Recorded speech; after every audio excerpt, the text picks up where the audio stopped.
Yeah, it was tricky today at the beginning, but yeah, I'm very proud of myself. I could find my way, and yeah, it was after was feeling much better on the court, even though it was not easy.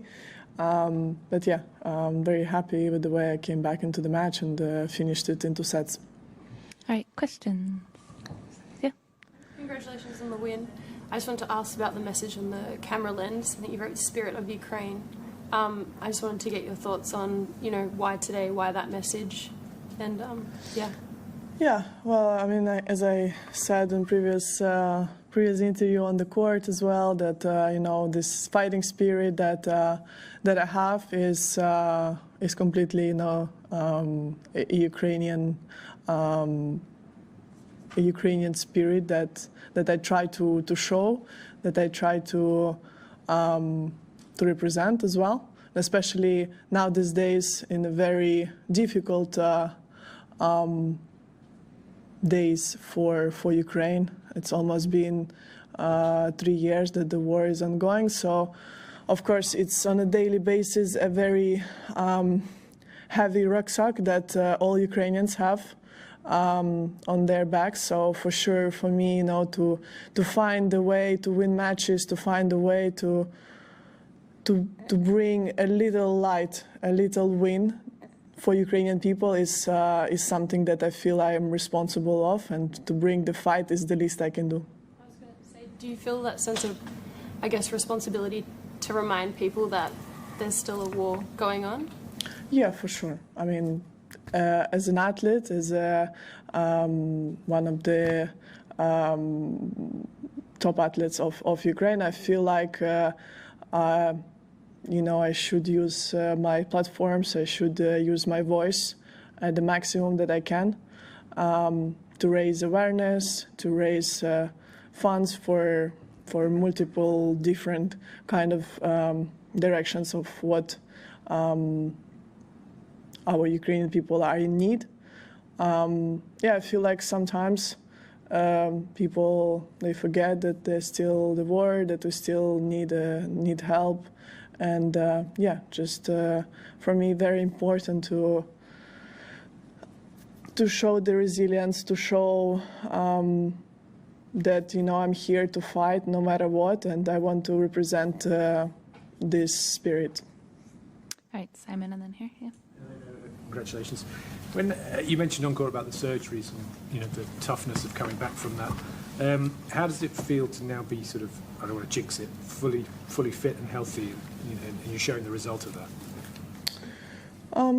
Of course, it feels great because last year I've been struggling quite a lot with multiple different injuries, which came, I would say, yeah, 1.5 years ago with my foot, and then it's all connected. So after my back was hurt, so I was all the time struggling with here and there pains.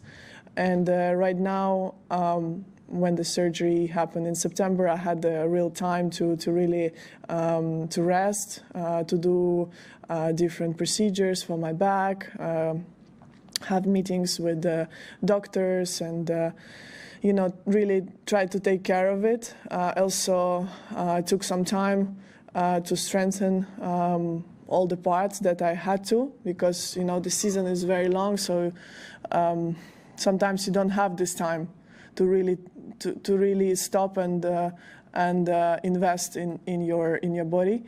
So yeah, as you might know, I didn't play the tournaments before leading up to Melbourne.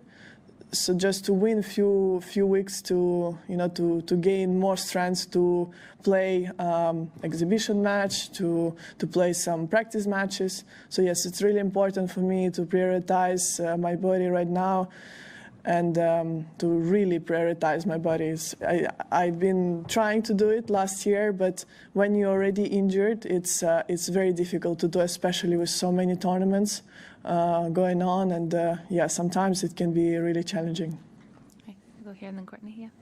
Just back to the first question, how did you feel playing a Russian player today, and also how do you think the new President Trump will impact Ukraine's situation? Well, I played multiple times already since the beginning of the war against Russian players. So for me, it's nothing new. You know, I was extremely motivated to win today. That people in Ukraine wake up to good news, and I'm very happy that I made it happen. Regarding the presidency of United States, I feel like you know, we should leave the stage to him. It's difficult, you know. There's a lot of talks going on, how it's going to be, what is going to be, if he's going to finish the war in a few days or not. We can discuss this for hours, but no one knows really what's going to happen. So we are just patiently waiting for this moment. Courtney and then Catherine. Yeah. Congrats, Elina. In terms of, you said not playing any lead-up tournaments before here, getting everything where you wanted to be physically. Once the Australian Open began and after you'd done all your training, did you feel 100% ready to go, or was this like coming back a little bit too early? Like, kind of where were you, I guess, physically at the start of the tournament? Yeah, I felt quite well.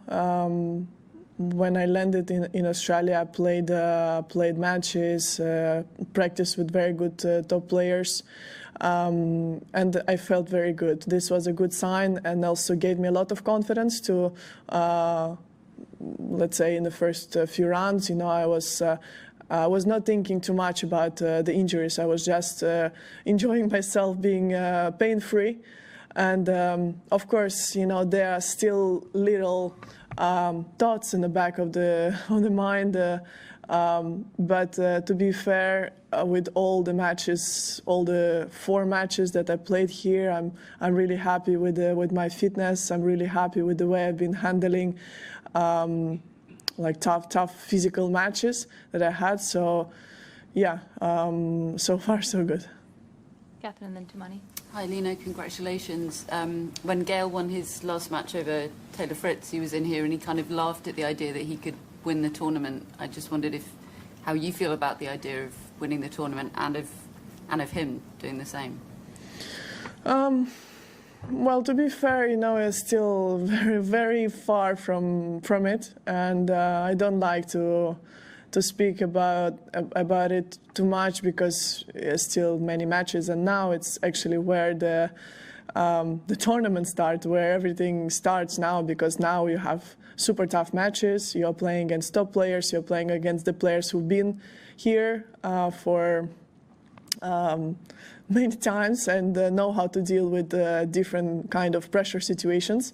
So yeah, I feel like I need to put my head down and put the work in, and yeah, I don't really think it that way. Of course, I believe that I can make it, and for me, it's always been an ultimate goal to win a slam, but we're still very far from this. In the back and then Simon. Yeah. Elina, congratulations, Lydia Kelly, Reuters. Just following on the question, you are actually 7-0 when it comes to playing Russian players since the start of the war, and you've been talking about your fighting spirit. Where do you get the strength for? Is it something you do, especially when you know you'll be facing a Russian player? Also, you know, which and next round you can be playing against the Bakina as well. Well, who is of Kazakhstan. But another question, and the other question is, do you see a time when you could be actually shaking hands with your Russian opponents? I don't do anything different. For me, it's the same routines that I have in the morning, before the matches. Everything is the same. It's just I feel the spirit is different. You know, I'm really putting everything out there. You know, I feel like I put all my energy there. If I'm not gonna win, but I'm gonna almost, you know, like die on the court. But you know, I'm not gonna let her win that easy. So I feel like this fighting spirit is really putting me through these matches. And yeah, as I mentioned, you know, it's just the associations that me personally I have with this country is is very painful and very tough on my heart. So of course, you know, I have an extra motivation for this. And the second question, sorry. Shaking hands, do you see a time? Yeah. Yeah, I mean, adding to my feeling that I have an association with this country, for me, it's, to be fair, I don't really see it happening. Because, you know, it's just a terrible, terrible feeling, and I not wish to anyone to ever experience this, but to wake up to the news of when your friend died on the front line, been killed by a Russian soldier, and it's something that really heavy on my heart. We'll do last question, Simon. Very different topic, Elina. The coin toss. I missed the beginning of the match, so I don't know who won it and who decided what. But what's your thought process when the coin toss goes? Do you always receive? Do you change it according to? Yeah, I change it. It's according to how I feel on the day, what's my tactics. Yeah, it's different all the time. Also depends a little bit on the opponent. Yeah, sometimes I feel good. You know, if I warmed up before, I feel good on the returns. I will probably choose a return, or same with the serve. So yeah, it's changing all the time. Do you choose one more than the other, do you think? I think I choose serve now. For the past 2 years, I've been choosing serve mostly. Yeah. Okay, sorry, one last one. Tumani, my bad. Mentally, just curious, how difficult was it mentally for you to, last year, managing injuries and all the pain and trying to continue playing through it? And at what point did you kind of decide, like, this is enough, something needs to change?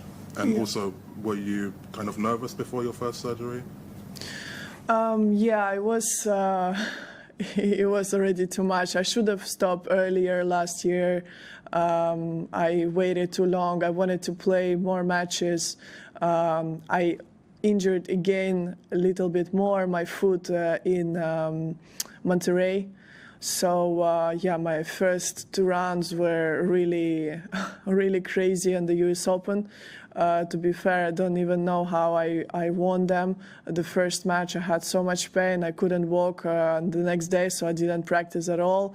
I had to have a procedure with the doctors to drain the cyst out of my foot.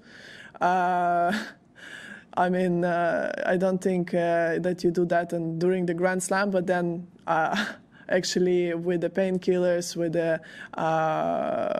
with some procedures, I could win my second round match and then play 3 sets with Coco. You know, it's I don't know, maybe stupid or maybe smart, but I don't know, to be fair. But I just have, you know, this want to play, I want to compete. I feel like I'm playing well. I feel good on the court, so I want to continue. But sometimes my body is not allowing me. So that's why, you know, I really want to take time to make some breaks between the tournaments and really try to find the time to do a proper recovery. Before the surgery, were you nervous going into that? Yeah, I was very, very nervous. Of course, I mean,